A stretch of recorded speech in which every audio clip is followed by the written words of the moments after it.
Presyo kan mga barakalon sa Camarines Norte, mantinido sigon sa Department of Trade and Industry.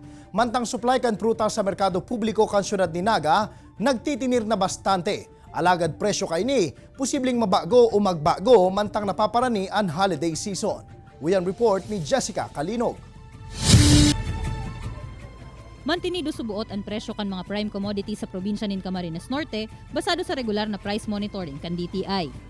Sigun ki Gary Rafanan, information officer kan nasa mitan ng opisina, nasusunod man giraray ang suggested retail price kan mga prime commodities sa mga merkado, mantang igwasan na subuot nin dikit na paghiro sa mga presyo kan nagkapirang Noche Buena products. Alagad ang iba sa mga ini, ang nagkaigwaman nin pagbaba kan presyo. Yung pinaka-updated na record namin as of last week of November, so ngayon first week pa lang tayo ng December. And may kita natin na consistent siya na walang pagtaas as of starting October and then ng November.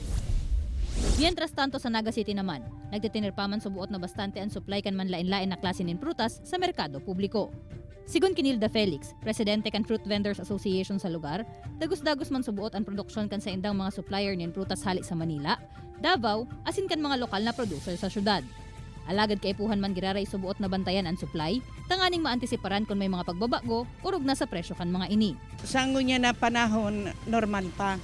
Pero pag maano na mga pizza 10-15 data naaaraman kung talagang malang kaudahin. Sa presente, nagtitinir sa 280 pesos ang kada kilo kan grapes. Ang manggaman, nasa 180 pesos kada kilo ang presyo. 120 to 140 pesos man ang kada kilo kan pomelo Davao, mantang ang lakatan, nasa 70 pesos ang kilo. 60 pesos kada kilo ang dalandan, mantang 40 pesos kada kilo ang pakwan asin papaya. Ang kada net man kan kiat-kiat, nasa 100 pesos man giraray subuot ang presyo. Naghihiro man sa 20 pesos hasta 35 pesos ang kada pidaso kan pongkan, orange, pinya, apple, kiwi asin peras. Alagad ang grapes asin mangga, bigante si para na subuot na malangkaw ang presyo pag abot kan Pasko hasta sa 350 pesos kada kilo. Kailangan talagang bibili kasi kinakailangan din ng namin. Kahit mahal ang presyo ng mga prutas, kahit papaano, kailangan makabili tayo. Mantang papaboto ng holiday season, padagos man ang paglaom kan mga paratsenda na mababawi na nindaan nagin kalugihan sa indang negosyo kan magpuon ang pandemya. Asin magdagos-dagos naman ang pagmaray kan sa indang dilihensya hasta sa pag-abot kan bagong taon. Kaibanan si Gerald Gandia, Jessica Kalinog, Balitang Bicolandia.